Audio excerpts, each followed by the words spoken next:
Setup? Yeah, this is it. All right, cool. This is how we do it, bud. It seems like there's so much more going on when I'm Does it? watching. I mean, are we live right now? Well, I always usually it depends on what we're talking, because sometimes Cody would talk about If there's a good riff here. if there's a good riff, then we'll lead into it. But we're basically riffing. basically we're riffing. riffing. You know, there's times where it's like we'll talk about, hey, what do you think about the Bolshevik Revolution, and then we'll have to cut that out of the podcast. Well, I think we kind of riff into talking about kind of what's happened and Sure. So I don't know. Well, I would say even as we sit here, it's like I don't even know how to explain it. It's very it feels different because like this was me and Cody's thing, right? It was like every week we would get together and do kind of what we're doing, exactly what just occurred. And for me personally, I find like this peace and this solace in knowing the fact that you guys were so close. And so the person I'm sitting across from, there's like, it would be different if it was like, okay, we have a new guest hanging out today. And, but the fact that it's you sitting across from me, I find there's something, it feels like that's how it's supposed to be in this moment, I would say. But,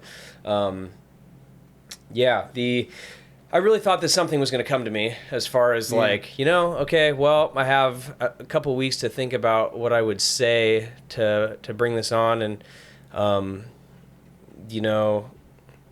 well, I guess I'll say this for, just in case we cut in here, but the last week has been a hard one, the last week or so. We lost Cody, and yeah, I'm almost speechless. It's kind of this was something that he was super proud of putting together and kind of building, and we had a lot of plans for it, and I didn't know what was going to happen on the other side when I lost, someone who I identified as my best friend and training partner and all these things, right? Uncle to my kids. And, but during his service, his dad and his mom were like, what are you going to do about the podcast? Which was the last thing I expected to hear. Yeah. Right? Yeah. It's like the podcast, like, Yeah.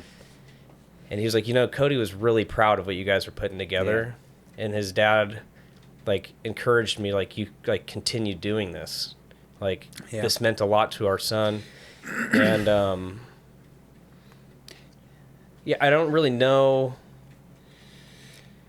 right? Because the other side of it was Cody was a brain, and like we both kind of recognized that as being someone who was like he was a lot of the brain behind all this stuff. Yeah, he thinks about things in such a unique and different very much manner. so. And like he really helped me to think about everything in the world like differently. Like, I remember for a long time, basically my entire adult life up until I like met Cody and my group of friends, I remember being really troubled. I was always good at school, got like, really good grades, went to good schools, but I remember feeling this sense of like, I don't know how to generate none of the things I think or feel are like my own. Sure. Like everything I felt like was just me regurgitating something. And so if someone asked me a question about like, oh, like why is, what do you think about like the carbon blah, blah, blah, and like the global war, and I'm like, I just like regurgitate exactly what I heard. And there was always like I knew that was kind of what was happening. Yeah. And I knew that like I did not have like this kind of critical thinking capacity. And then I started hanging out with Cody and like our group of friends. And I just like, there was something different about the way that they viewed the world, that Cody, I think in particular, viewed the world. And, he would just had the ability to like, look at things from this different perspective that created, it just like illuminated so much more and created so much more beauty as well, as an artist. I think in everything Cody did, he was just such an artist. And I'm just so grateful for that. And then, like, it's in the last few years after living with Cody for a couple years and, also, like, being best friends with him and just spending so much time, it's like I don't feel like I used to. I don't feel like I'm a slave to whatever I read in a book or someone tells me. Like, I feel all the time, like, the ability to, like, generate and create new things. Sure. That totally came from Cody. And I think to your point about continuing the podcast and trying to figure out what to make of this, I think it's the same thing that, like, I am, thinking about in a lot of different ways. And, one of the things that's great is by being so close to Cody, like, I genuinely believe I know what he would want or do in almost any situation. Yeah. It's like, I know what Cody would do if he were faced with, 99.9% of things. Sure. Regarding the podcast, like, y'all were, I haven't listened to them all, but I've listened to a handful of your episodes, and it's truly enjoyable to listen to. I don't know exactly what it is about, just the kind of the riffing and the conversation. I feel probably I'm a little biased because I enjoy both of you so much. Sure. So it's like I can't tell if, like, other people would find it entertaining, but I just like you and I like listening to y'all. And but he certainly would want this to kind of continue. And y'all have something special. And you, I think, have, like, a real gift at these things. So whatever it looks like, I think it moves forward.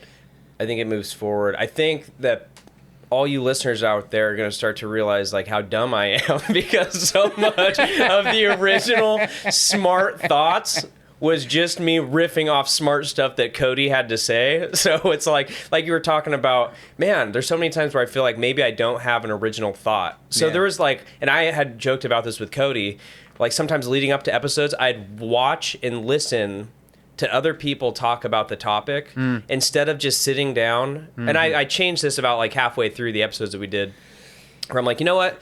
I'm just going to sit down with a journal. What are my own thoughts on this at this point in my journey? And then I'll run from that. Yeah. Instead of, like you said, like, well, at this point, I'm just taking all these thoughts that other people have put in front of me. And, okay, no, this is what's in my brain now. So I'm just going to go ahead and put this back out there.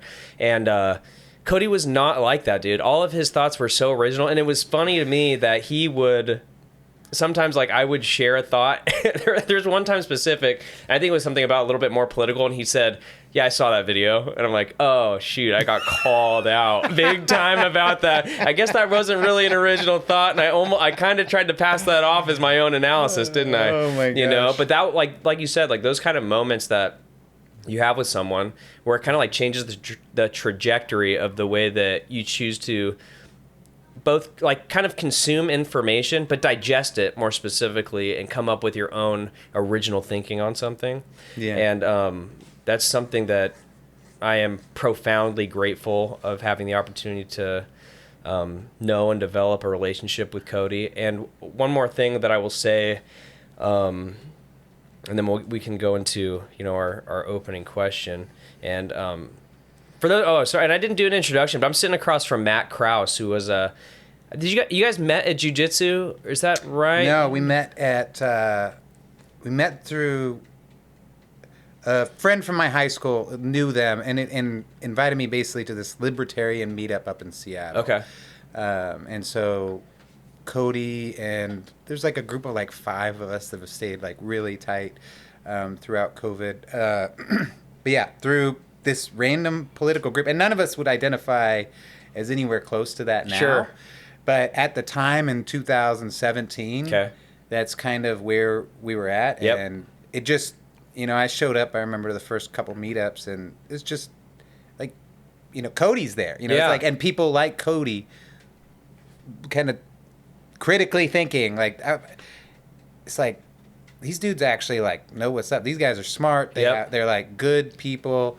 And so I just kind of kept being around them. And then the jiu-jitsu and MMA stuff followed a little bit later. Gotcha. When really, kind of jumping the gun because I was talking about some of this, but, like, really around the COVID time when he starts doing his grappling on mats and kicking trees and stuff. So yeah, because the first time I had ever met you is I knew, because me and Cody were not close at that time. We had started kind of getting to know one another at Gig Harbor MMA at their old location, and I knew you as being, I didn't know you guys were as tight as you were, to be honest, at the time, until you guys got your promotion to both becoming purple belts. And then I started to get to know Cody more, and then it was one of those things where it was like, you started training elsewhere? Yeah, I'm at Gracie Ba in Issaquah now. Okay, and then Cody became my primary training partner. And this is kind of a funny thing. I don't know if this is like,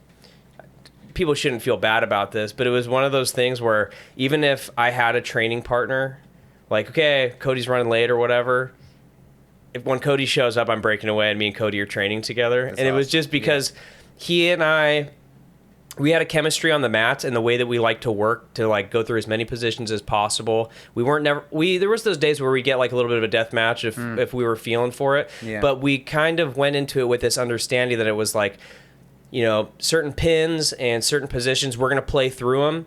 And then, but we're not just looking to pin and control. Let's work through all these different positions and try some new stuff. So it was like a super intense flow roll.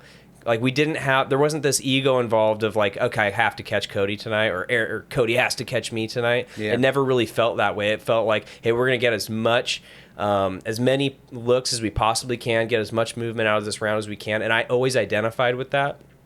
So he became, after you left, so that was probably a blessing that you left. Otherwise, I never would have been able to steal him away from you. Totally. But we became super tight like that, to the point where my brother would text me, he's like, is Cody training tonight? Or like, can I train with you? And I'm like, yeah, he's my brother, but like, dude, me and Cody are training tonight if he shows up. So just know that.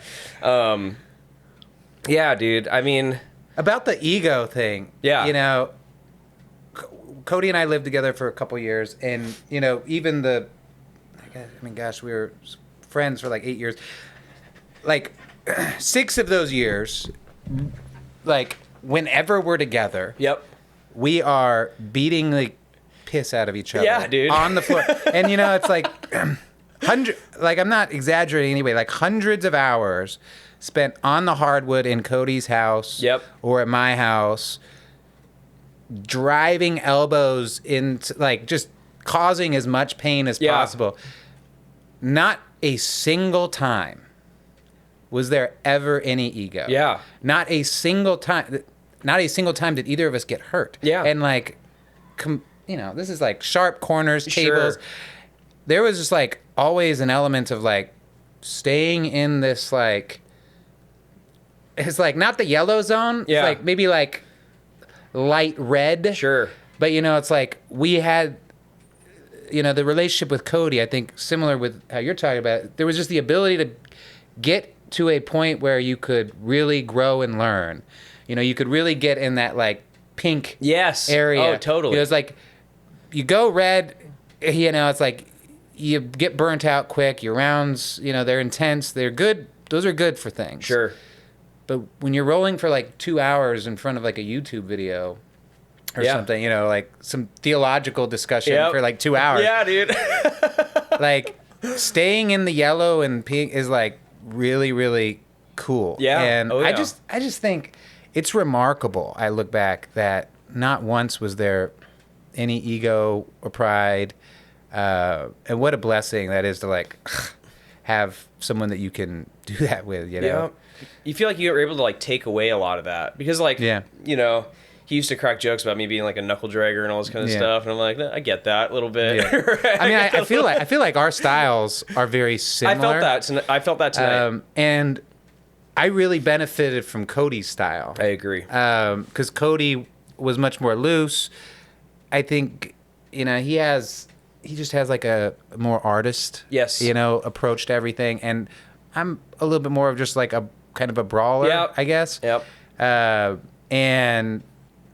But you know, Cody would like coach and like, you know, it's like I'd be like smashing, but he'd be coaching. I'm like, this is so cool. Yeah. It's like, but I think that dichotomy is like really, that was the strength that kind of of that kind of relationship, because like you were saying, like our styles were similar in that way. Sometimes he would show me sweeps that were like too technical for my brain to even comprehend, where I was like, I don't think this is going to work for me because I can't think like that, you know? He'd be like, hey, I just watched this video. You want to work on this move?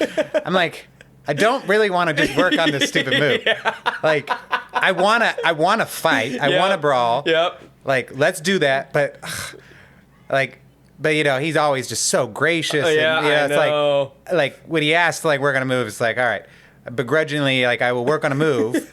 I don't want to work on a move. I want to just smash your face. I want to just crush you. Dude, I know. That's so funny. Like that graciousness of like after open mat when you're like dog tired and he's like, hey, can we work on something? I'm like, all right, dude. My brain's like totally burnt out. Let's do it though. You know, let's do it. But you know, all that to say, it's like dude,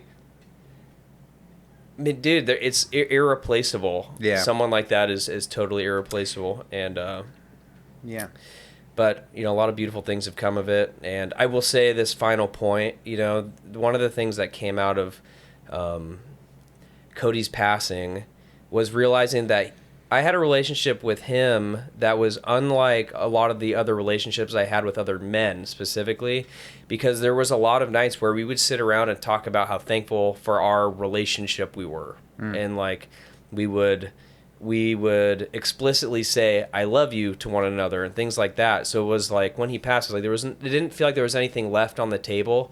I didn't feel like, man, I wish I would have said this. There's certainly that part of you. I think this is just like the nature of things, but you wish, man, I wish I would have said it more, but I know that he knew how I felt about where our relationship was. And I see that at the gym now, where I'm seeing other dudes kind of recognize, like, well, I don't know if this is the last time I'm going to see you. Hey, dude, I love you. I care about you. Everyone's giving hugs, and then we're breaking, you know? And so to see that kind of bloom out of, out of something like death has been very, it's my first time really experiencing something like that with someone I was so close to. So to see the fruits of a lot of the love and a lot of the things that Cody added to the culture of the gym and our friends group has been really kind of a beautiful thing, you know, if there's anything to be said about that. And if I can just button up a little too, since kind of, I think, you know, the kind of the mission, you know, moving forward, right? I know Cody wants us moving forward, but, you know, I can't believe the way I've felt since Cody passed. Like, because the reality is, you know, like you, Cody is one of one. I've never met anyone like Cody, and I've never had a friend like Cody. He is, like, for me, just the peak of what, like, fraternal love can be, you know? Sure. And it just, like, in its most wonderful sense. And yet, like, I am very heartbroken that we don't get to see him. Like, there's just a million things. He was there for everything, for me and my family. Sure. But I am exceedingly joyful. Cody was so at peace. Like, I spent the whole day with him before. The guy, you know, Cody and I are both Orthodox Christians. Like, the guy received communion his last 2 days. He's spiritually, like, mentally, like, the just guy was in the right place. And, like, you can hear it listening to y'all's recent podcast. Like, I was listening to, like, I think it might have been the most recent one where I'm just like, this dude is so, like, his demeanor is just, like, so peaceful. Sure. And just, like, he's, like, mastered this stuff. And I'm just so grateful that I got the time with him. And, like, that's just the thing, you know, it's like, we're not promised anything, you know. It's like, I got a lot of time with this guy. I learned a lot from Cody, and I'm so grateful for him. I know Cody's in a better place. I love him. I am just grateful and happy that we have all these things. And like you said, there's so many beautiful things already kind of sprouting up, and they will continue to do so. And they will continue. They will continue to do so, absolutely. Yeah. It's so funny it's funny. I'm not sure if that's the that's just a quip or like a standard turn of phrase, but I just had this image, like, you know, if I were to be talking to him, like, yeah, like, dude, we're after church, after taking communion, hanging out with, you know, your church folk and stuff, he'd be like, not a bad way to go, you know, not a bad time. And I'm like, dang, you know, I feel like, and, you know, there's this part during the service where, you know, I mean, I was pretty distraught, and I just had this image of him like, dude, I'm okay. Yeah, like, he's okay. You know, and it's like, yeah, I know. I know. It's almost, not that it's like necessarily selfish to mourn, but the recognition of like, yeah, I know you are. Yeah. You know, was kind of a. Yeah, we're the ones still with work to do. Yeah, like totally. Cody ran his race, and I'm so proud of like how he did it. He like his last few years, he just truly leveled up in so many ways. I think you were a large part of that. I think a lot of people that he has like grown close to were a large part of that. But all the same, like I saw that dude just become a giant. You know? And it's so cool, and we're gonna miss him, but all that to say, just grateful. You know, we love you, Cody, and we're grateful for the time that we had with you, and the podcast will continue. Yeah, we'll continue. And yeah, so the last episode that he and I had done, which I don't know if we talked about. So the next two podcasts that come out are going to be a little bit out of order. The one that just released was actually recorded after the one that will be releasing after that one. And that's because we talk about the UKO karate seminar that we're going to do.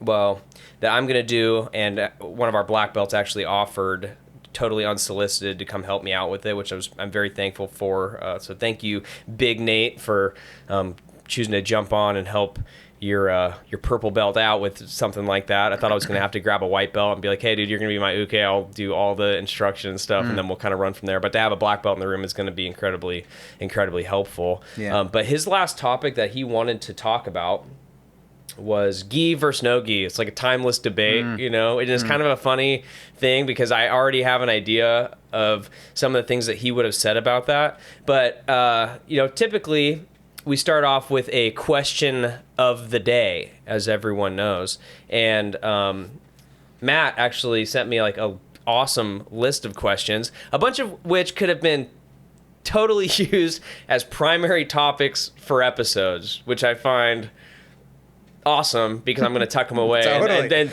absolutely use them in future episodes, you know? Well, this is like, I mean, I'm not, in no way am I like tooting this horn at all, but like, I did just like the thing where it's like, sit down, basically like journal. Sure. You know, it's like, all right, go in, like, where are all these, like, you know, like really try and find out some of these like kind of interesting topics. But that's the kind of stuff I couldn't used to do. That's so funny, dude. Like, yeah, I love that. That's definitely an evolution of yeah, it's just an evolution that comes at some point. I'm fortunate that I had someone kind of lead me in that direction. But the question that we ended up landing on for the question of the day is actually, do you remember how you articulated in there?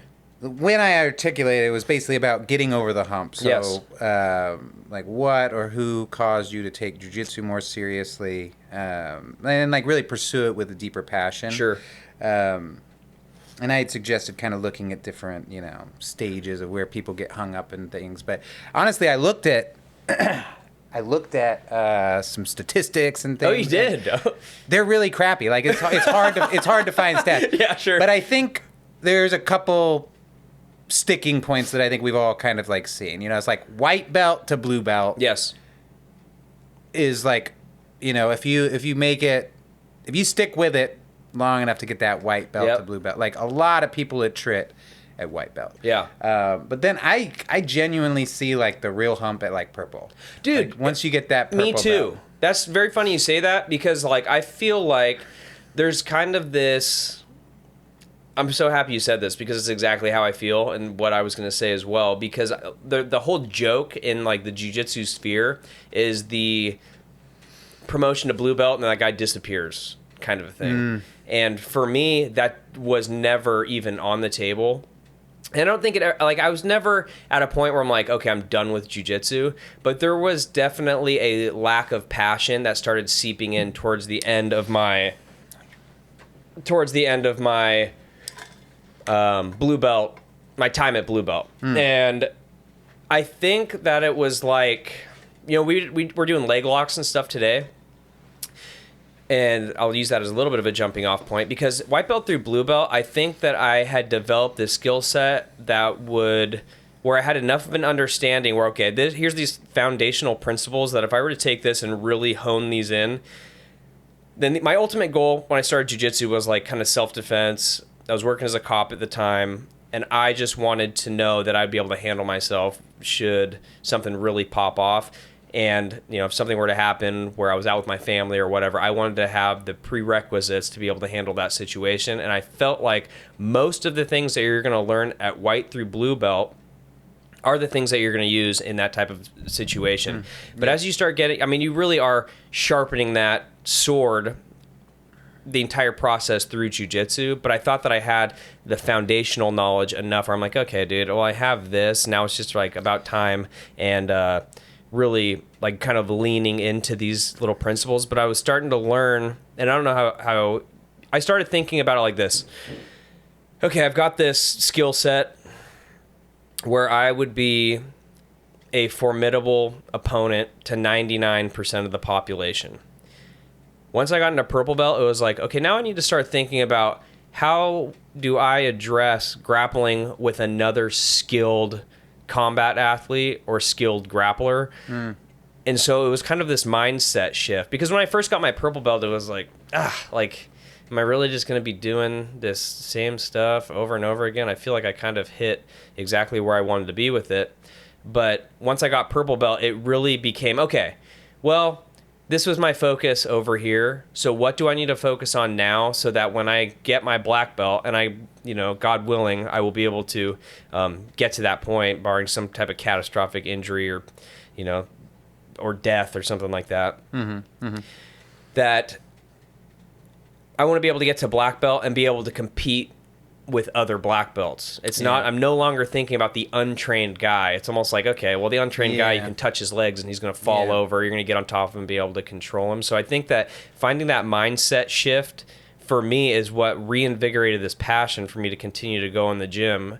And then those days for me where, I was feeling like, there was those days where I'm like, dude, I'm not going to say I didn't want to train, but I didn't have that same enthusiasm as I did when everything was like drinking from a fire hose. I'm like, I'm getting so much information every single class, you know? So I'm like going through the motions when I go to the gym, but I was still showing up, So for me, like getting over that hump really came down to, it's kind of like this is kind of an interesting analog, but like being married, right? If you stay stagnant in your marriage and you're not constantly assessing and reassessing and being like, okay, hey, here's some things that we really need to address if we're going to continue being strong moving forward. We have to keep on analyzing that, and we can't just keep on going through the motions. And I think for me, that's where the ability to really drive through that. Yeah, I guess the hump is the right word. That slouch that you're in. Kind of came from, and me and Cody would talk a lot about os. We're like, well, where'd os come from? And we kind of found that came out of like a lot of the Kyokushin guides would say os, and it was shorthand for osu no seishin, which meant like to push through resistance. Oh, cool. And whether or not that's true, we were like, let's just not look into it any further because that's really cool. So like, let's just take that, take that and run through it. So I don't know. Pushing through resistance really is like one of the beautiful things that you learn. Sure. I was thinking like, if I may kind of go through my martial arts background. Let's hear it, buddy. You do a kind of maybe an abbreviated version of y'all's journey from the last one. Because I did get hits on, as I reflect, a lot of the things that I've done, like how I kind of got over the hump. But I started wrestling was kind of my entry point. And I started in like 8th grade. By the time I started wrestling, I just happened to be in like a really good year group of guys. Gotcha. It's like I had some dogs. Yeah. And so like it was tough. Like 8th grade seems kind of early now that I'm like 30. So, it's like But 8th grade was late at the time. Sure. Like, everyone that was around me was like winning these little guy tournaments and was really good. So like, it was hard. And then my freshman year is so funny because like I tried to quit all the time. Like freshman year, I tried to not wrestle. Yeah. Because it was hard. Sure. My mom bribed me with skis for Christmas. She's like, it's like, you wrestle, you get skis. And I was like, all right, I'll wrestle. And, it's hard. Sure. And then I remember my junior year. What had happened my junior year? I tried to go play basketball, right? Okay. And this is like a little town, Montana. Yeah. It's like I couldn't make the damn basketball team. So I was like, all right, I guess I'll wrestle. And then my senior year, I was like dead set against wrestling. Yeah. I was like, actually, at the end of junior year was like at the end of my junior year, I was kind of always like looking for the easy out throughout my entire wrestling progression up till that point. And I remember at divisionals there was a match against a tough dude, and it hit me like I don't have to just roll over. Yeah. Like, I can actually like I know I'm good at like kicking my legs and pretending like I'm trying to get up. Yep. But like I can actually just get up. Yeah. And I remember like I got up and it's like I didn't win the match, but like I had some pride, and I learned in that moment, like, you can fight through this. You can os. Sure, you can get through. Os. So that was like the end of my junior year, and I had like actually gotten to the point where I was like decent. Yeah. Senior year, I'm like, I'm going to go have fun. Yeah. I want to go do other things and not do hard things. Sure. But somehow I ended up going chasing girls, just so you guys know. Somehow I ended up going to the wrestling team's like pre season party at a friend's house. And one of the guys kind of pulled me aside because I was like, I'm committed to not doing this. And he pulled me aside and he's like, that's some real BS. Like, you are finally able to like contribute to the team. Like, we've put a lot of work into you. You've put a lot of work. You worked hard. You finally have the skills to like do something, and you're gonna quit. Yeah. Like like, and so like that peer pressure like really like hit me hard. And then he also at that same time, like kind of jokingly, but also super annoyed that I would like do that. Yeah. Because, looking back, it was like, I was really looking for an easy out. Sure. He put me in the rear naked choke and like, applied a little bit. Yeah. And like, that was the first time I even knew. I was like, oh my God, what was that? I panicked. I was like, dude, I was like, what the hell is this? Yeah. And like, it scared me a little. I was like, oh my God. That's a good origin story right there, bud. Well, so then I go to college, and where I went to military academy. So they had like, you were always having to do like some sports. So intramural. So I was doing wrestling and grappling and boxing. I'm supremely annoyed at this story because I wish someone had forced my ass into wrestling or some type of combat sport when I was young. This is one of my bonus points. Yeah, okay. I mean, we can just get to it right now. Honestly, if you have kids, wrestling in high school is like so dang critical. And like if you can get them to like work through, bribe them with skis, like peer pressure, like whatever works for your particular kid, like it just, the pressure. And high school wrestling, I think, was like still one of the, maybe the most difficult athletic, practices and things I do. It's just, it is a grind. Yep. And it's constant. It's constant. You're doing this stuff. Like, so yeah, get your kids in wrestling. Sure. And like I'm very grateful in hindsight that so many folks kind of like forced my hand despite me trying to quit. It took me a long time to learn that like I don't have to quit when things get hard. Sure. But then so I went to an academy, and then I started, I was I was, because of my base, I kept grappling, boxing, wrestling, grappling, boxing, wrestling, like every year. They had like a Jiu-Jitsu club, which was, kind of, I think the guy was probably an equivalent black belt, but like I would go extremely periodically. Yeah. Which again, looking back, I'm super annoyed. I just wanted to go lift and do my own thing. I was like, I constantly just wanted to do my own thing. And I missed like 4 years of like actually developing these skills. Like I got a little better, but not great. Yep. So then I get into the Army, and years passed probably since I'd done anything really, and finishing up a workout with my old roommate who was like a high school wrestler, and just like, hey, we got the gym over there, the mats. You want to just go roll a little bit? I was just feeling, so we go roll, and I see this big dude kind of teaching a bunch of his soldiers or something, and he's just like smashing them. And I'm not a huge fan of bullies. Yes. And I kind of felt like this dude was like bullying and like being like really arrogant. I was kind of just watching for a little bit. And I was like, I just kind of was feeling myself. Yeah. So certainly not innocent of pride. But I was like, hey, you want to roll?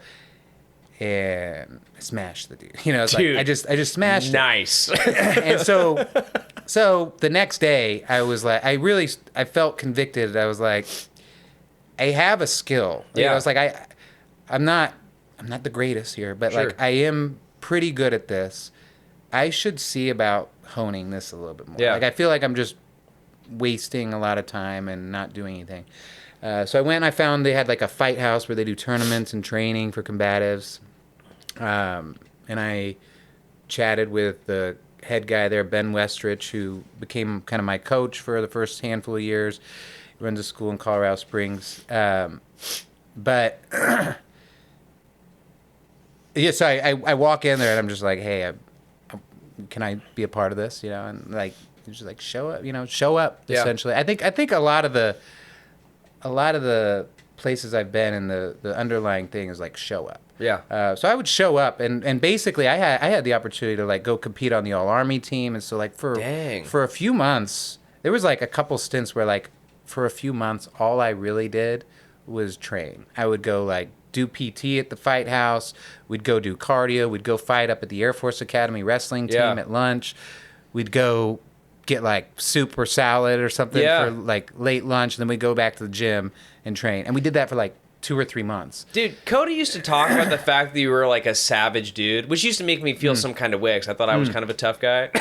But like hearing like the way you came up is pretty cool, man. Pretty astounding.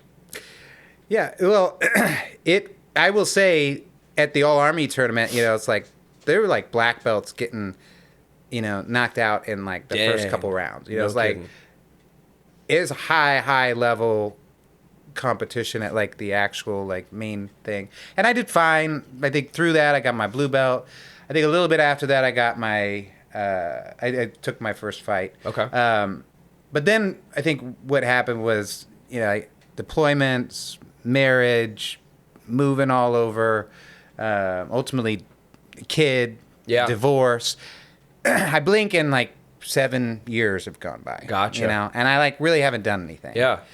And now my life is kind of a mess, which is neither here nor there. But so a bunch of time has passed.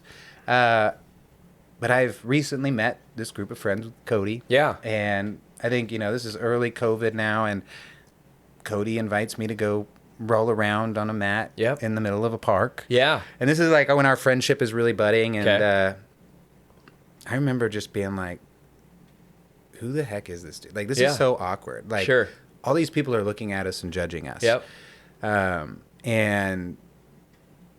that, it was like being around Cody, like, just taught me to not care. Yeah. Like, he just never cared what other people thought. And it was, at first, it's like, this dude is kicking these trees in the park, and it's like, it's conditioning his shins, and it's like, it's kind of weird, and everyone's like judging, but then it's like, he doesn't care. Yeah. And then I kind of stepped into that and like started not caring. And I was just like, oh my God, this is awesome. Yep. So at some point, early 2021, the opportunity came up to, have Cody and I be roommates. And then, kind of what we were talking about, just beating each other up constantly. Joining Gig Harbor, Checkmat, great community of guys. Heck yeah.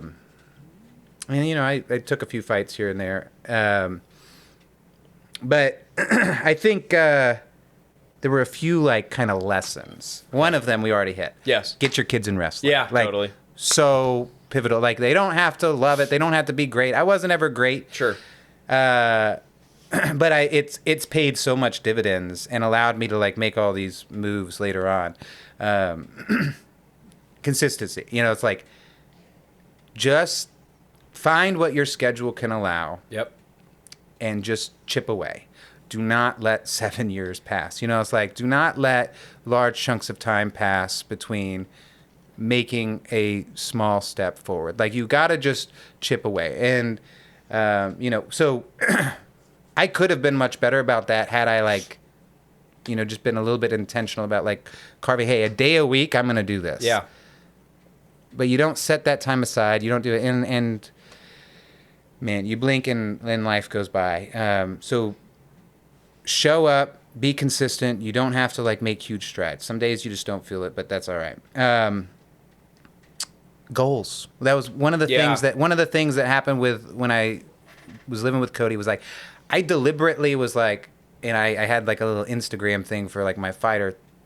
I was doing like fighting stuff. So, but I was like broadcasting my goals. It's like I'm gonna be a purple belt. I want an MMA fight. I want this. I want this. But just by me vocalizing that, I'm very much like if I say I'm gonna do something, I try very, very hard to do it. Yeah.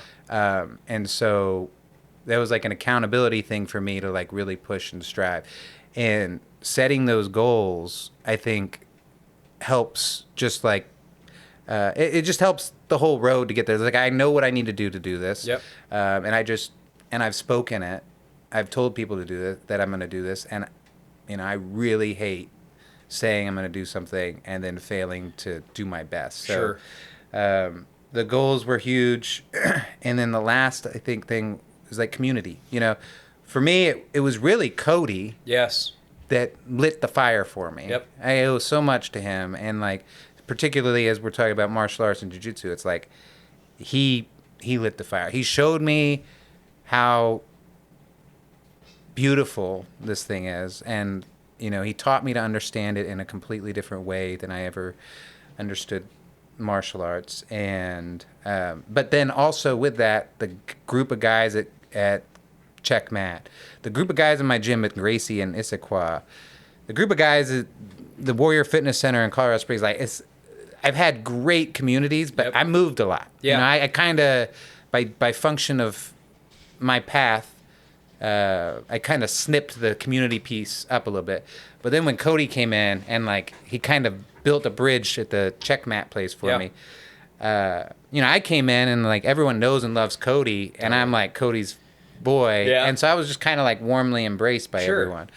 I think those three things, it's like you got to show up, make chip away, set some goals, be realistic, but like, you got to have something to aim for. If you don't have a target, you're just aimless wandering, and like there's no point. And then really work on building a community. Like the group of guys we have, really all these different places, like are some of the best people I know. Dude, particularly I know. with fighting, it's like it takes a particular type of person to be drawn to and then excel at fighting. Like there's some virtues that fighters have that are really wonderful, that make really wonderful friends. So like build those, and I think the progression just kind of happens. Yeah. You mentioned goal setting. There's one more thing, because this is like, I think that it's kind of fun that we can reflect on some things that Cody had taught us, just by nature of our current context. But I remember the first time he was like, "So what are you working on this month?" And I'm like, "What the hell are you talking about?" And he's like, what are you trying to learn this month? I'm like, whatever the hell they teach in class, dude. Like, I don't know. Because he always had something that he wanted to, like, really dive into. I remember... So, it would make me very self-conscious. Yeah. I'd be, like, doing something, and he'd be, like, watching, like, 5 hours of Norman Wildberger on, like, calculus, like, this advanced, and I'm just, like... I just feel like slipping away. And when I got married, that was one of the feelings, is like, I'm not watching 4 hours of these like instructionals and this orthodox theology. I'm not consuming all this stuff Cody is. It's like, I'm slipping behind. Yeah. So those shorts that you actually threw in that bag that you gave me that have the octopus on it. So that's like the bottom half of this rash guard set that I got for Cody because when he started asking me that question is because he was working super heavy into octopus guard. And he was messing me up with it because I never had really seen that position before. So I was like, dude, here you go. Here's this like really slick rash guard set with a cool little octopus on it. But that really, it changed for me. Like even today when we were drilling and you were talking about that inside trip. Well, that inside trip is like the thing I'm working on in May. Is working on inside trip off the underhook. And oddly enough, I was like trying to figure out, okay, what do I want to work on? I want to work on some type of tripping. Yeah. And then one of Cody's books that I have now was a Jiu-Jitsu no-gi book. And like one of the third pages was like, oh, inside trip combos. And so I was like, okay, I'm going to work. This is going to be this month, I want to start playing around with this position. So anytime I'm starting in the stand-up position, I'm going to work on finding this underhook and looking for this inside trip. And I feel like that has totally changed the way I feel like I progress so much faster because I'm being presented with moves inside of class, but there's like this auxiliary study that I'm doing where I'm like, okay, here, like the shoulder crunch sweep. We've never gone over that as far as I remember at Checkmat, but I saw it once. I'm like, okay, I feel like that's something I could use because here's these points of my game that I could find that set up pretty consistently. Yeah. And now it's like that's like my premier flagship sweep. That's the thing that I really lean into. So yeah, as far as the goal setting stuff, dude, I think that is like a brilliant point. Yeah, you're totally right. Like breaking it down into like, that's how you really make that progress. Yeah. I had kind of projected out big picture goals. Sure. But you're right. It's like the more you like are intentional and have a goal for every practice, it takes work to do this stuff, right? Totally. It's like, I think I often balk at like putting in the work because I run out of time or whatever. But like when I'm doing my best and when I'm really like doing what I like to do, I'll like try and watch a couple of videos before I go to the gym. Yeah. And then that's like I'm working on like I'm trying to get some people in a DARS today. Yeah. It's like, and that's my goal, right? Yep. So breaking those big picture goals down to like small things is huge. Yeah. Fantastic. Anyway, that was a good question of the day, dude. That's like half the episode right there. I mean, I feel like we've been cooking for like 45 minutes already. So. I'm having like this internal monologue where I'm hearing you speak and I'm like, dude, it took me so long to feel comfortable talking on a microphone and you're just like step in here and do this. It's thoroughly annoying, but yeah. So the topic of the day was gi versus no gi, and what I wanted to start off by with this was like when you started grappling, it was really wrestling, but like so when you found jiu-jitsu, like when you guys were going to the park and stuff. Okay, I'm gonna boil this down. Where did you start? Did you start doing no gi jiu-jitsu or gi jiu-jitsu? And what do you prefer? It's funny because like it was kind of neat. I started in like army uniforms, really. It's like it went from wrestling to like grappling at the academy, and then like at in the army, and that is all done kind of in like ACUs. But gotcha. It's essentially a gi. Okay. It's like it's for all intents and purposes. It's like you got all the collar chokes, you got the sleeves, you got the pants.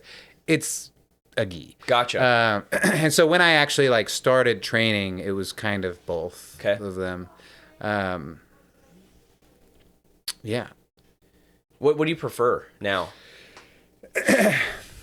For me, I think everything kind of starts with like what my goal is, right? It's like what my target is. For a long time, my target was always to just be as good of an MMA fighter. It was like be an MMA fighter, right? So I wanted the capacity to like take a fight if I wanted to fight. And then, it's like my last fight that I had was my first pro fight. And I'd never, I don't even know how many fights I have. I don't have a bunch, but maybe like 6, if you include some pancration fights, 7. And then my last one was a pro fight. And up until that one, every fight I'd had was pretty easy. It was like a first round submission. I kind of got the same moves on everyone. And so this last one was my first time where I really got rocked at all. Gotcha. It's like I got rocked on the feet. Dude threw a beautiful knee up the middle, like hit me in the face. Yeah, it's like I did kind of the panic takedown, got him on. I got in side control, and then all of a sudden I just see blood dripping all over. I'm like, oh, that's my blood. And then, I'm in side control. Usually in side control, I'm like really good. Yeah. Especially in MMA. But I knew this dude was a pretty high level purple belt because he'd been a purple belt for several years. Okay. And so I knew he was gonna be tricky. He was long, and he got me in like this deep Kimura from a bottom side control, and I was like, oh crap. So I have to kind of like bail, and then I'm dripping blood. My arm is like effed, like my shoulder is. And I hate Kimuras. Like people get me in Kimuras and like often practice like sure. I just tap right away. Like I hate it. Yeah. It's a good move, but I hate it. You guys were talking about like your least favorite move to get tapped. Is like my answer immediately was like Kimura. So he got me in like this really bad Kimura, and I remember feeling like I had the thought like, this is what it feels like to lose. Gotcha. It's like I had. You'd won all your fights up to this point. Yeah, I'd won all my fights, and they were. I didn't have a challenge. Yeah. And this, I'm like, this is what it feels like before you lose, and then there was like a few seconds of like kind of soaking that in while he's like wrenching on my shoulder, but then I had like this other thing where I was like, I don't have to do this. Like I can get my arm out. Like, and I just like, it was kind of like wrestling where I was like, I don't have to just roll over. Yeah. Like I can just get my arm out. So I was like, I'm getting my arm out. And I got my arm out, and then I just like ground and pounded and ended. But what I didn't know what I wanted to, I didn't know what I was doing MMA for. Okay. I didn't know when the goal line was. When I had that where I was like, this is what it feels like to lose. Yeah. And I like faced that adversity. I was like, and I like overcame that. Yes. I was like, I'm good. Yeah. Like, I'm good. I'm 37 years old now, I think. Sure. And I don't, so forever up until like last year or two, I always wanted to be it was always about being an MMA fighter. Now I'm not worried about that. Gotcha. So now what I want is I want to get my brown belt. Gotcha. And then at some point get my black belt. Yeah. And the other thing I love doing is coaching. I mean, more informal. I don't formally coach anything, but working with the younger guys who are fighting. Sure. I'm like the perfect training dummy for them. It's like that's like my bread and butter. I'm just smart enough to like be able to like teach them a few things, and I have just enough of a dog to like make it real hard for most people. So that's like kind of where I love doing it. So, and then I think the other thing, and really it's like a principle that I think is the main thing for this conversation in my mind is like I try and do things that work always in all the things, right? I don't really like moves that just work in a gi. Gotcha. I don't really like things that just work in a particular uniform or things. It's like I see there's value and we can talk about that, but I'm mostly focused on doing gi right now because I want to progress. I got my 4th stripe on my purple belt. I'm trying to get my brown belt by summer, fall. Yep. And I would like that. And if there's a kid getting ready for a fight, as soon as I'm done with gi for the rounds, we take off our tops. I go get my gloves and we beat each other up. Hell yeah. So, like, You know, it's more of like I do the gi out of like trying to climb. Gotcha. I don't know if it's like Belt chasing. Yeah. Yeah. They got me hooked on I don't think there's any problem with that. You know, so I started off doing gi almost exclusively, and then because I started doing jiu-jitsu. I was like 18 at an academy, and I stayed there for like a year, but it was a really tiny academy. It was like me and two other guys. Sometimes it was just me and the coach. And so I think the community aspect that you had referenced earlier, that wasn't there. So I think that's why jiu-jitsu didn't really get its claws into me at that point. Like I didn't have that same sense of, there wasn't like the familial tribal aspect to it. But around COVID time, like I started training at Gracie Baja in Tacoma, and then I found this group of guys I really enjoyed training with. And it was mostly gi classes. They had one no-gi class. And I probably showed up to that not as often, because in my brain, when I thought jiu-jitsu, I thought Hoist Gracie, UFC 1, wearing a gi, choking out Shamrock with his own clothes. So I really leaned into that. And I go back and forth. I think I enjoy gi more, but I'm also... Like, why do you think that is? So I think there's a couple components to it. I think part of it is I have this affinity. Like maybe me and Cody did this discussion about like the stereotypes of martial artists, and like the guy that wishes he was Asian, like, and I kind of was identified as the guy who kind of wishes he was part Japanese or something, because I got so into like jiu-jitsu culture and samurai stuff and all this kind of stuff. So the Eastern culture of martial arts, whether it's Americanized or not, like karate in its current amalgamation is from like the early 1900s, dude. It's not like this multiple century old thing. But there's something about me, like I grew up on the Power Rangers and that kind of stuff, right? So like the traditional aspects of bowing and the uniform and all that kind of stuff always really spoke to me. And then when I first saw UFC 1, that was another reason I was like, okay, jiu-jitsu is kind of this interesting thing. And so I had this separation of what jiu-jitsu was and what something like MMA or wrestling was, or like other submission grappling systems, I would say. And so I really leaned into, like, I still, will bow before I hit the mats and all that kind of stuff. And there's still a lot of that tradition that I appreciate. And it could be more of there's part of it is probably like a LARPing kind of feel to it, which I totally recognize, dude. It's like Diet Yuri Prohaska or something. But I also really like the fact that there's certain things that you can only do in a gi. And what I found about my game is there's a lot of stuff that I rely on that work in both systems, but I am definitely using very gi specific stuff when I'm in a gi. So I use a lot of wrist control when I'm doing no gi. I do a lot of like hardcore pressure passing when I'm doing no gi. But when I get into a gi, a lot of my stuff is a little bit more like lasso guard, like all sleeve grips. I'm almost never, if I'm gripping a wrist, it's almost never actually a grip on the wrist. I'm utilizing that sleeve. If I'm trying to put some shoulder pressure, I'm almost always, instead of using my own shoulder, gripping the back of their lapel and driving it over with my forearm instead. So it's like... That's so interesting. Yeah, so it's like my game definitely changed. Like, I'll play spider guard, dude. Like, I'll do like run stuff that I'm like, this would make no sense. I mean, I like context. some of the stuff like spider guard and some of the, like, I enjoy learning those things and playing them.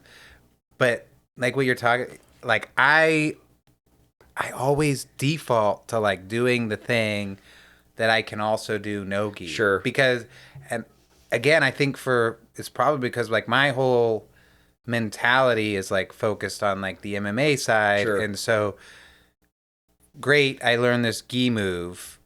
Can I replicate this grip in a way that I can actually get this in no gi as well? Yeah. And sometimes you can't. Sure. Like some guards you can't, sometimes you can't, but I prefer to like focus most of my time and energy on those things that like there's some overlap. Yeah, I think that's a fair point. The gi, I think the other thing about gi, and this is actually kind of a knock on it, is that it made me kind of lazy with my no gi stuff because I was so used to relying on...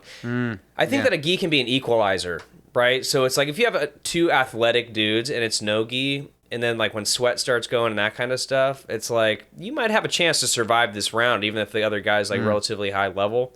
But in a gi, it's like you've got no chance because there's like these technical aspects to utilizing the uniform you're wearing that if you don't know what you're dealing with, then there's nothing you can do about it, sort of thing.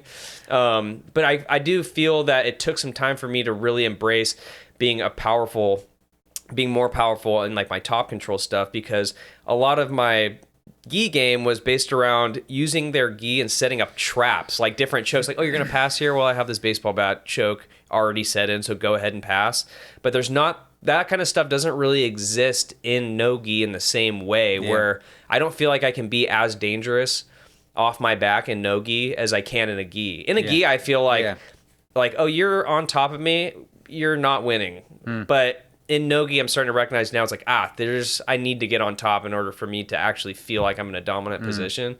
I very much, there's just like a part of me that just feels like gi's cheating. It's like, I'm just like, this is cheating. Yeah. It's like, I'm not always wearing a jacket or lapels when I'm walking around and someone's coming at, like, I'm not, I don't know. It's just like the required uniform aspect of it to like work to do a lot of this, it just, and you're right, like I'm not as good at gi, I think, because like I'm probably not as, I think that's also probably why like my progression has been slow over the years, along with moving a bunch.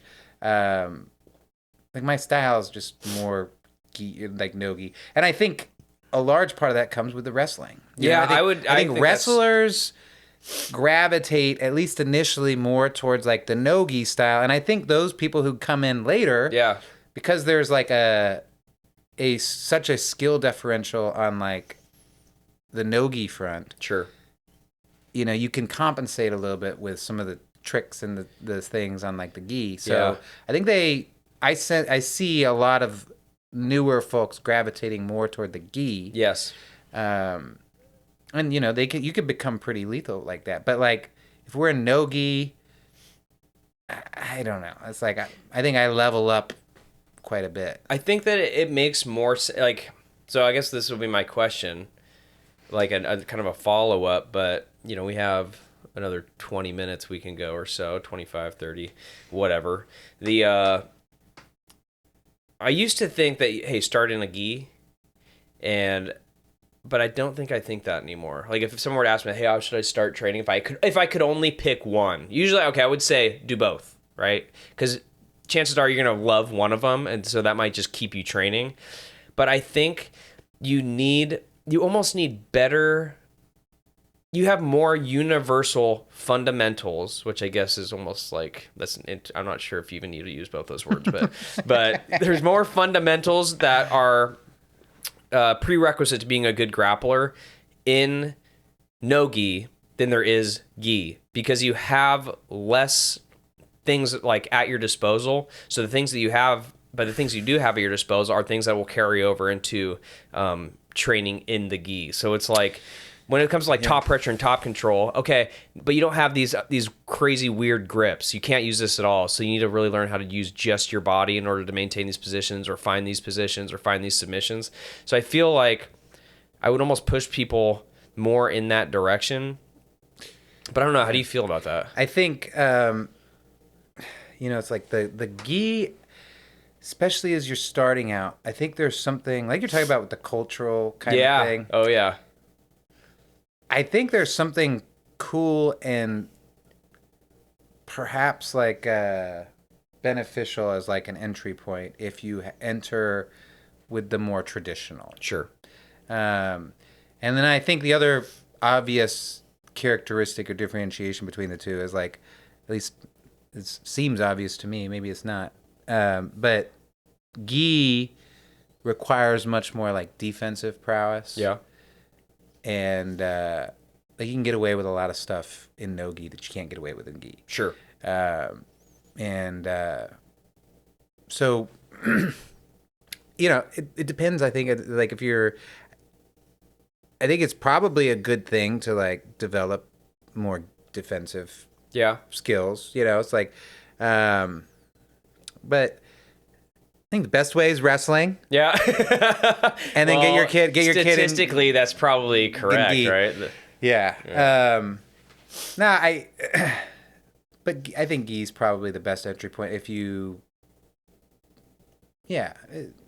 The other thing about the gi that, like, I think the fact that there's so much more friction just based on the fact that you're wearing a uniform, because there's some times where I'm like, that would have totally caught me if we were both dry right now. Yeah. But I sweat. Yeah. Like none other, dude. Like, I am definitely the sweaty guy in the gym, and I feel bad about it, but I also shower before every class. So I don't feel that bad about it. Yeah. And, but like, there's definitely times where I'm like, you would have totally caught that, but I'm like really slippery right now. There's no way that was going to happen. Versus like, if we were in a gi and you were to grip that up, there's so much friction against our bodies. There's no way that I'm getting out of that position. So there's also that. There's like, you have to almost be a little bit more technical. Well, like you said, like the defensive prowess of being more mindful of allowing yourselves into certain positions, because you're not able to lean on the fact that you're a little bit greased up from previous roles and things like that. But I don't know, man. I go back and forth with this. I think also kind of to the culture point, like in gi, there is like a clear hierarchy and structure. Yes. Like we had a guy tonight. I just kind of caught part of the round with you, and like he looked like a tough roll. And then I rolled with him, and I was just kind of like, from what I perceived, like this dude's a dog. Sure. Shout out Matt. Yeah. One of the three Matts. Yeah, big time. But Are you talking about Matt Nelson? I don't know the last name. The dude who was wearing a brown. Oh yeah, dude. Matt. So I identify him as my toughest role in the freaking academy, dude. I heard you say that. Yeah. I heard you say that, and then I rolled with him, and so I was like, I gotta like be careful with this dude. Yeah, dude. He's pretty slick. And I got him in something, and like I was able to like it went well, but he was tough. Yeah. And then afterwards, I was like, because he was wearing like a brown rash guard. I was like, we were just chatting, and I was like, "Are you brown belt?" Yeah. He's like, "No, I'm a white belt." Yeah. And I was like, "Okay."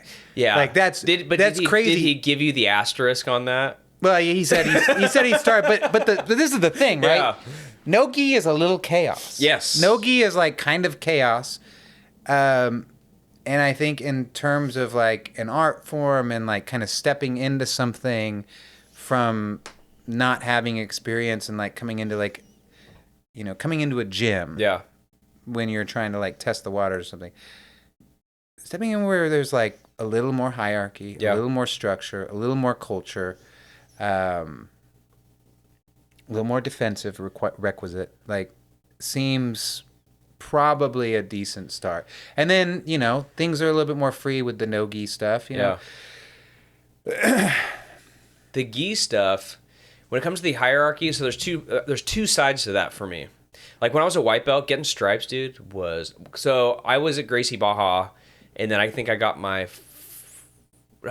blue belt. So I was already a 4-stripe white belt when I got my blue belt at another academy, and then I went to Gig Harbor. Long story, but getting those stripes was a huge deal for me. I was like, I am progressing. This is like really cool. Mm-hmm. But here's the other side to that hierarchical system.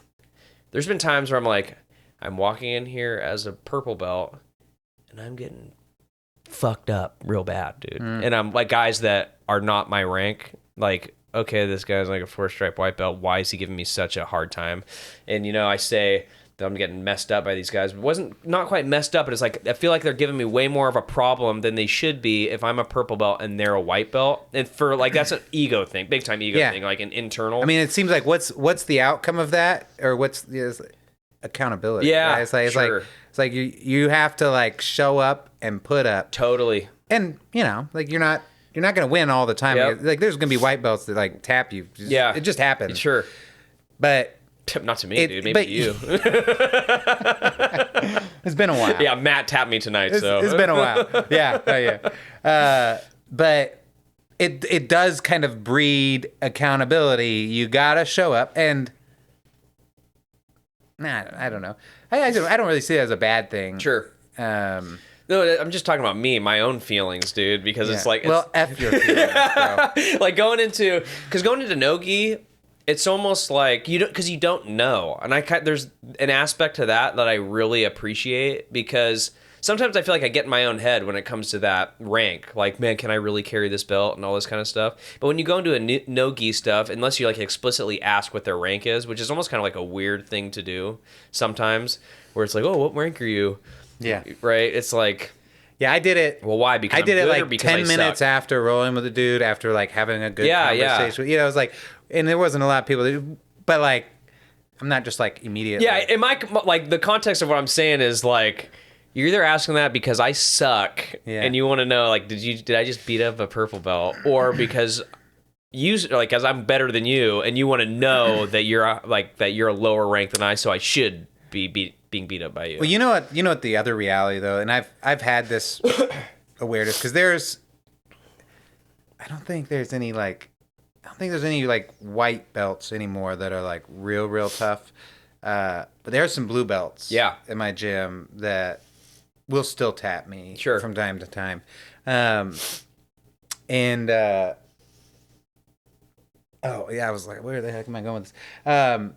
The reality though is like, if a blue belt taps me, it's like, that's a damn good blue belt. Sure. That dude's tapping a lot of people. Yep. That dude's tapping most purple belts. It's like, if he's tapping me, he's tapping most of these people. And if a white belt gets me, it's like, dude, that white belt is a badass. Yeah. Like, and he's going to be doing that. Like, I got one of my best friends from high school, Brad, shout out, buddy. He's doing all these shout outs.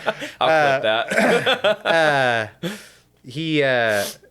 He was a state champ wrestler. Gotcha. He went and did a bunch of amateur fights. He has like 6 pro fights. I think he's undefeated 6 or something like that. 4 or 5, 6-0 as a pro. One of the most freakish wrestlers ever. And he's my best friend in high school and like middle school. It's like, this is why I ended up becoming pretty good, even though I was like JV for forever. Yeah. It's because like the dudes I'm with are like real tough. Brad's a white belt. Yeah. Brad's been a white belt. Brad will probably always be a white belt because he just doesn't go to the gym. Sure. Brad would F up every purple belt. Like pretty much every purple belt. Yeah. It's like he is a dog. That guy. He is a dog. We were wrestling at Cody's parents' house. Okay. I think before my wedding. And like Cody was like, he like blew Cody's socks. Like, Cody was like, "What the F are you?" That? He was like, "What the F are you?" White belt though, Wow, It's like, but who cares? Sure. It's like I had that moment tonight because like Matt caught, dude, that guy every time he taps me his ankle lock. Like he knows that there's something about you got baby ankles. Dude, yeah, maybe that could be it. The way I play, like the way that I play, he just knows I'm susceptible to it, and he's got a good freaking ankle lock.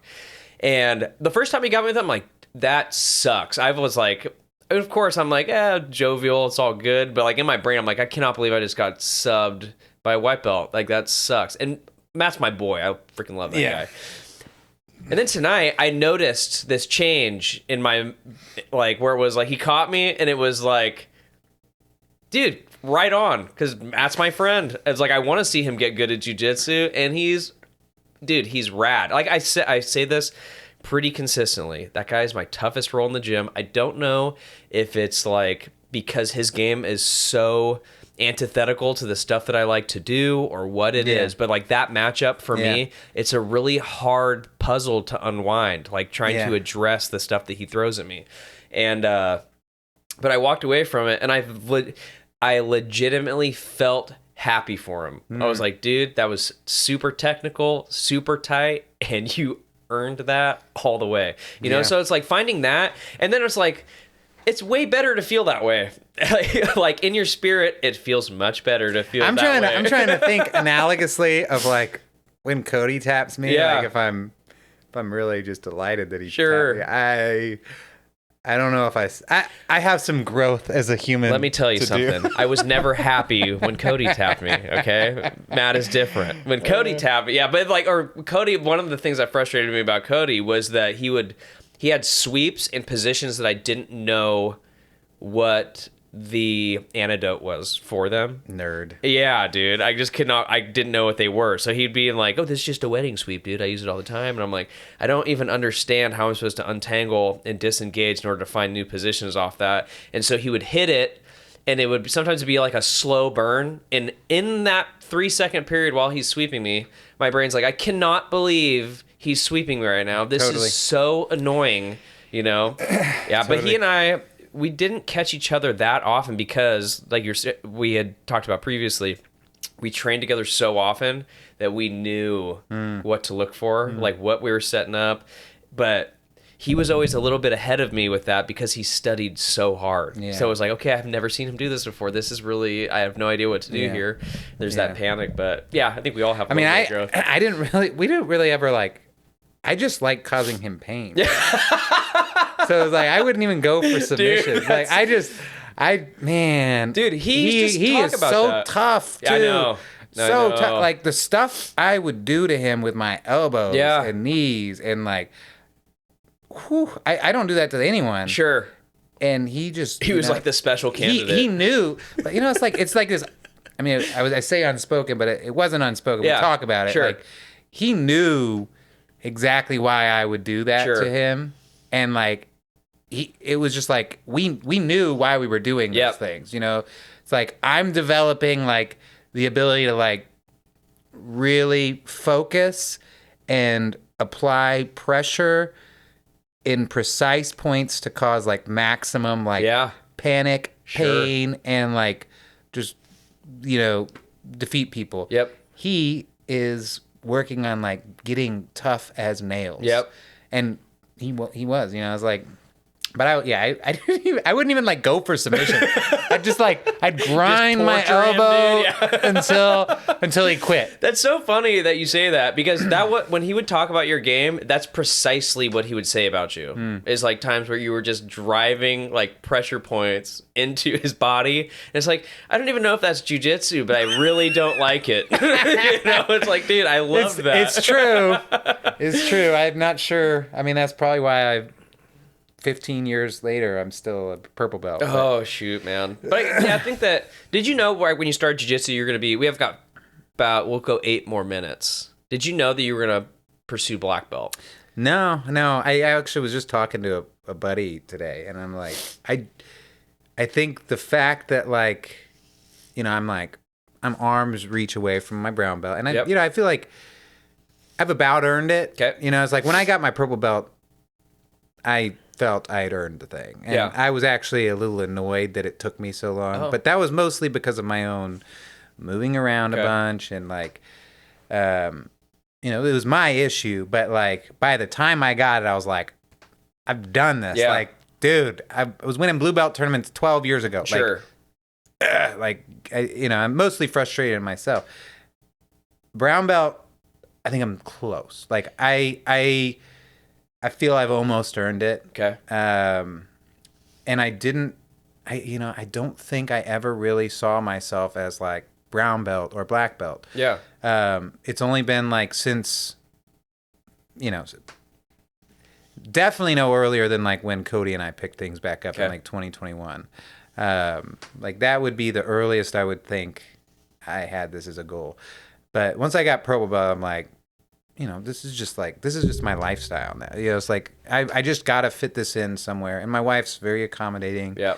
She lets me have my boy time. She knows it's important to like go give cuddles. Yeah. What I can't remember what I call it. This is a manly sport we're talking about, all right? Like let's not add into that.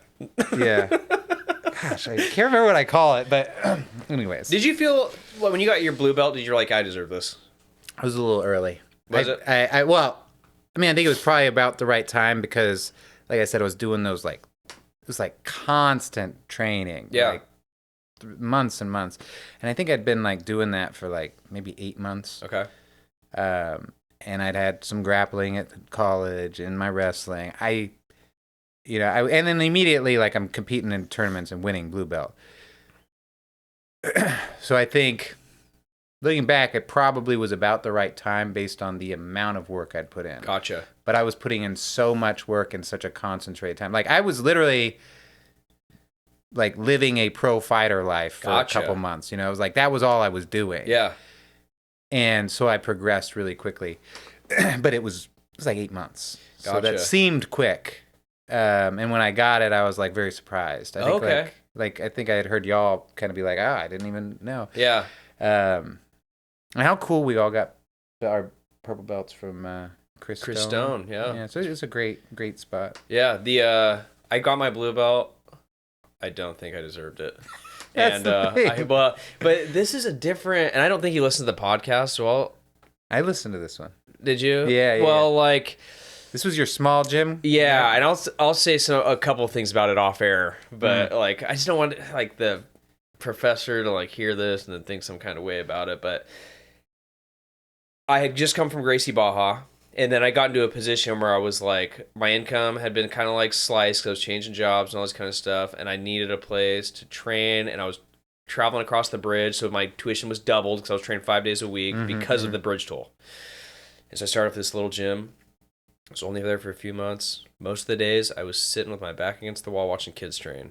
I guess I'll just like open up about this. And like watching them train, I might like get into a couple like roles with the instructor, but not really. And so I like wasn't getting any sparring in. I wasn't really learning anything because I didn't have training partners. It was like sometimes it would be two children, like literal children, me and the instructor, but the instructor was more focused on training these kids. Dude, I'd only been there for probably 5 months, and this was my original instructor too when I was 18 and ended up leaving. So I'd been training Gracie Baja, and I was grinding at Gracie Baja, dude, 5 days a week. Like I was progressing fast, so I felt good about that. And I was probably a 3-stripe white belt when I came to this other academy, and so there's one other kid there, and he pulls out a blue belt for him. I'm like, yeah, that kid's pretty good. He's been under this instructor for a long time. He probably deserves that. Then he gives me my blue belt. And what does he say when he gives me my blue belt? Don't leave. And I was like, don't leave. Like, please don't leave. And I'm like, interesting. What? Like, that does not how this shouldn't feel that way. Wow. Where it's like, please don't leave. Like, are you giving me this because like so now I feel like this commitment, like I have to stay here. How long did it take you to leave? Just a few months after that, dude. I was like, I couldn't because and it was nothing personal. I just recognized like I'm not going to get the progression and the training that I need to get here. Yeah. But I remember feeling like, man, that it felt like it took this moment. I don't want to sound like too egotistical, but it felt like it kind of spoiled this moment I'd been looking forward to for a long time, like that one little line. And he did say, like, you trained for a long time when you were 18, but I'm like, in my head, I'm like, well, that's a wash, dude. Like, that's a long time ago. And it's like, you can't just be walking around wearing a white belt anymore. But I was like, man, it did not feel right. And so when I started off, so then I left and went to Gig Harbor MMA. And dude, it was like I was barely carrying the belt, even though I'd probably been wearing it for 6 months. I think I probably left after 6 months.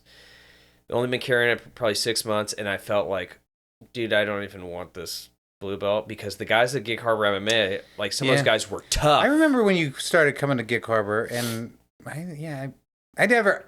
I never felt you were like an imposter. Gotcha. No, I always in my brain it felt that way. Where I was like, I just got this. But I think part of it too is like you step into it. Yeah. Right? It's like again, I kind of felt the purple belt was kind of like there, but like Cody. Yeah. But like Cody like really stepped into his pro Sure. belt. And there's other guys who like I've seen, or like the brown belt is another big one where it's like guys will like step into that. And like take more of like a leadership role, more of an instructor role. They'll be more serious. They'll kind of think about things a little bit more. They don't want to get tapped by a white belt anymore. You're not a blue belt. You don't want to get tapped by this guy. So I think some of that just kind of comes, and you fake it till you make it a little bit, you know. And but all the same, I think that belt structure and having like a hierarchy and a way to progress and measure yourself gives people, I think it kind of inherently builds in like this goal setting thing that you're talking about. as an element of like just the whole structured system. So I think you're getting one of the three key things I think that is like required that I found in my life. You know, that community, the goals, and the consistency. It's like with gi jiu-jitsu, I think some of the goals write themselves. Sure. So you're kind of getting some of that. What's your goal if you're like just? I mean, I don't know what. I've always kind of had like goals of fighting and competing, and I'm always just like, what is like a normal person's goal when they go to this like a jiu-jitsu? Like I don't even know. Yeah. Like I'm always trying to be like the baddest. Sure. You know, and what does a normal person do when it's like, and if you're like just showing up and you're going to like gi or no gi classes, like I don't even know what you would be like interested in. I could see you like wanting to take an art form. Yeah. Get physically fit. Like do something that's kind of like social and engaging and like kind of progress a little bit. Sure. And I think that fits the gi template. I think that's probably like why the no gi folks are a little bit more dogs. Like I think the guys who just show up for no gi and maybe don't focus or prioritize the gi, I think a lot of them tend to be dogs because I think a lot of them are maybe like me. Yeah. Who were like, they want to maybe fight or keep some doors open. They're previously wrestlers. Because why the hell would you do no-gi if you don't have that? Yeah, like I don't even have this carrot hanging in front of you. Like I don't even know what you. And I mean, even most people I don't think compete. Sure. I think like the checkmat gym is a little bit unique. I think there's a lot of people who like compete and take fights. Like, I don't think the majority of people compete. Yeah. And so I just don't think you have that incentive and goal. Yeah. You know what you said about growing into your belt, that's kind of this might be actually a good place to start. Let's wrap her up. Wrapping it up. But like with the gi, no gi is a different thing, but with the gi, the goal setting thing and having something to chase. And I think like you said, the fact that there's like this hierarchy of like, okay, there's these different chapters of your journey and you need to fight, okay, what should a purple belt be? What should a blue belt be? What should a brown belt be? And when you have to start asking yourself that question, then I feel like that's when first you have to determine that for yourself, what that's supposed to be. Although there's plenty of YouTube videos of guys like, well, brown belt's supposed to be this. And I think you can maybe use those as a jumping off point. But ultimately, it's your journey. So you have to determine that for yourself. Like when I got my purple belt, I felt like, okay, I feel like this is the time, this is the next chapter, and it felt like it was the time to step into the next chapter. But with that said, the other piece to that was like, okay, well now I need to kind of hone in on what I want out of this whole jiu-jitsu thing, right? And I think ultimately my goal, I would love to own my own academy someday, is really like long-term thinking. It's like, okay, if that's like my long-term goal, what can I do to develop myself in a way that once you get your black belt, you're able to be a good coach for the kids that you choose to take in under your wing, you know what I mean? And then for purple belt, it was the first time that I kind of like followed Cody's lead where I'm like, I have to be a little more self-driven than just show up to class, get taught whatever they're teaching, get good at that, and then smash other people in the academy. Like you almost have to like there's this sense of initiative, but you have to take responsibility for the position that you're in. If you want to take it seriously, right? You have to be like, okay, there's a certain... I mean, with a goal, again, like working back from goals. And it's like, if your goal is to kind of maybe one day have an academy, like that's exactly what you have to do. Totally. And like, I do, like I similarly as, for me, it's more like one of my other goals is like keeping doors open. It's like, I want to be in a position where should something happen, I think inherently I'm just not a great instructor. It's like perhaps I have the problem of like being in comparison to Cody. Gotcha. Because I was so around it. And like Cody's like, to me, just like the best instructor I've ever been around in everything, not just jiu-jitsu. But like, I would just sit there and listen to Cody talk for hours. I just like, listening to Cody talk is like one of my favorite things. Yeah. And thank God we have these podcasts. I have other podcasts and stuff. And I don't even remember where I was going there. Keeping doors open. Yeah, I don't necessarily know if that's like something I would Sure. ultimately want to do, but I want to be able, if the opportunities present itself, and even like if I'm just the guy who goes and works with the MMA guys. Yeah. The dummy, like whatever. Like maybe I can turn into some money, maybe I don't. Sure. But it's fun. But maybe you do. But it's so much fun too. Yeah. It's like there's not much that's as fun as like having a good day at the gym. I agree. And like that gym is like going to a jiu-jitsu gym is so much better and more fulfilling than just going and lifting, which I've done a ton of times. Yep. Yeah. Well, yeah, and I will say this last thing.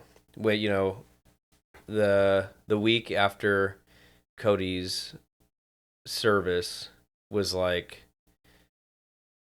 it was like walking into the gym. It was like, this is my first time walking to the gym where I don't have my training partner. I just lost my best friend.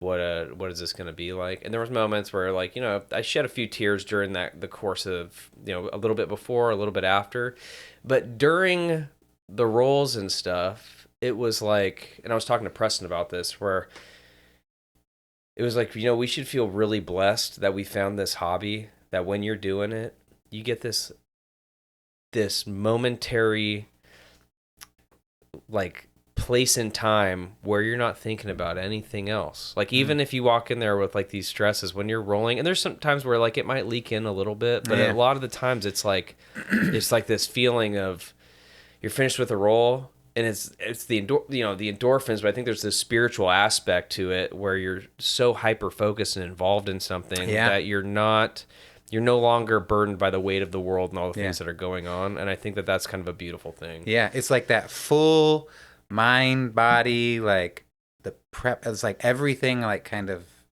brought into and like harnessed in the thing that you were doing, being fully present. And like you said, it's a little spiritual. It's like I think things that make you fully present, like if you're like praying, right? Sure. It's like the real true prayer. Not that I can like really attest to achieving it often, but like it's when you've like you've gathered everything. Yes. And like in jiu-jitsu, it's like it's a hobby that like kind of by nature does that, and it's wonderful. Yeah. I'm so glad we have it. So glad we have it. And I'm glad you're doing this podcast. Hey, dude, me too. Keep things moving, man. This is a blessing. Yeah. I feel very thankful to have you here, man. I think that this, I feel like we're going to get closer over the course of time, man. I hope we do. I hope we do a lot of these. Yeah. For me, it already feels like I know you to a certain degree, which is kind of like a fun thing. So yeah, with that, dude, I freaking love you, and I'm happy to have you around and doing this. And so anyway, everybody, thank you for listening to. I think it's episode 14, maybe 13. Don't judge me about this, dude. It's been a long couple weeks. But anyway, we have an Instagram if you want to reach out to. Well, if you want to reach out to me on Instagram, I have my personal one. You can hit that up. I guess I'll plug that. It's at Aaron Myers 190. We have our podcast Instagram, which is at The Grappler's Dilemma. I check that every day. I'm going to start putting out more content on that. I have like pretty cool AI video editing software where I can just plug stuff in and it kicks out like sweet clips from the podcast. That's awesome. So I'm going to start using that a little bit because it's a one-man show. Dude, I told you to put that into airplane mode. I'm not sure what the deal is. So I'll start posting on that a lot more. I do like engaging with you guys on there. And then I'm starting to figure out some of the video ideas that we're going to start putting on the YouTube. Because Cody was the brain behind all that, dude. I had like one video. He had all these idees, and he planted enough seeds. Yeah, he planted enough seeds. Yeah, there'll be make sure you water those. Something will come up. Something will come up. So I'll be getting back onto the YouTube thing. I'm gonna need some help from the guys at the gym to be my uke and that sort of thing. But I'm not even half the instructor that Cody was. So it's gonna be a little bit more of a growing process to develop my own videos with that. But as we've always ended it with an os at the end of these episodes. So I would say thank you guys for listening. We really appreciate it. God bless you all. And with that, stay safe, keep training. Os!